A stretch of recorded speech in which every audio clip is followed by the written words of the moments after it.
There are countless variations to make a plank more difficult. For simplicity, we consider the plank a 4-point contact exercise where Dave's 2 forearms and 2 toes are in contact with the ground.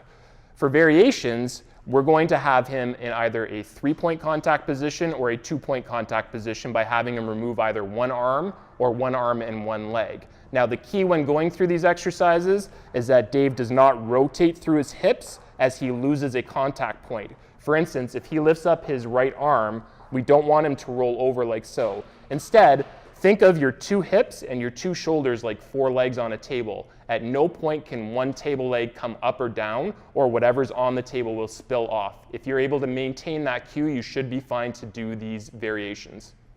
Our first exercise is called the plank touch. Dave is simply removing 1 contact point, in this exercise 1 forearm at a time, and reaching forward as if he's going to touch something in front of him.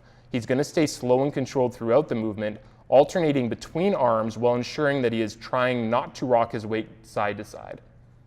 Our second exercise is a plank floor wash. This is similar to the plank touch, however, now once Dave removes 1 contact point, it will stay removed throughout the duration of the exercise. He's using a slider pad, but a towel works just as well on a hardwood floor. The key again is to ensure that there is no weight transfer throughout the exercise. With the free arm, Dave is moving in a circular pattern back and forth as shown. After completing a series with 1 arm, he will switch his free arm and use the other side. Our last 3-point contact exercise is a plank march. With this exercise, instead of removing a single arm, Dave is removing a single foot 1 at a time. He is simply going to lift 1 foot up, slow and controlled, alternating side to side, again focusing on minimal movement throughout the rest of his body. If he lifts his leg a little bit too high, he will either arch his back or rotate through the pelvis, 2 things that we want to avoid. Our first 2-point contact plank exercise is opposite raises. This exercise is similar to a bird dog performed from a plank position. It is a cross crawl pattern, meaning as Dave raises his left arm, his right leg will raise simultaneously.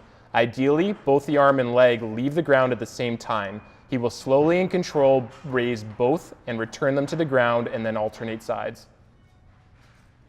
Our final plank variation is a 2-point contact plank bird dog while going through movements. This is building on the previous 2-point contact exercise. However, now, once the leg and arm are raised off the ground, Dave will draw a small square with each. He will then return his arm and foot to the ground, alternate, and again draw a small square at the top. This requires a stronger brace to offset the movement required and increases difficulty based on the time needed with just 2 contact points to complete each movement.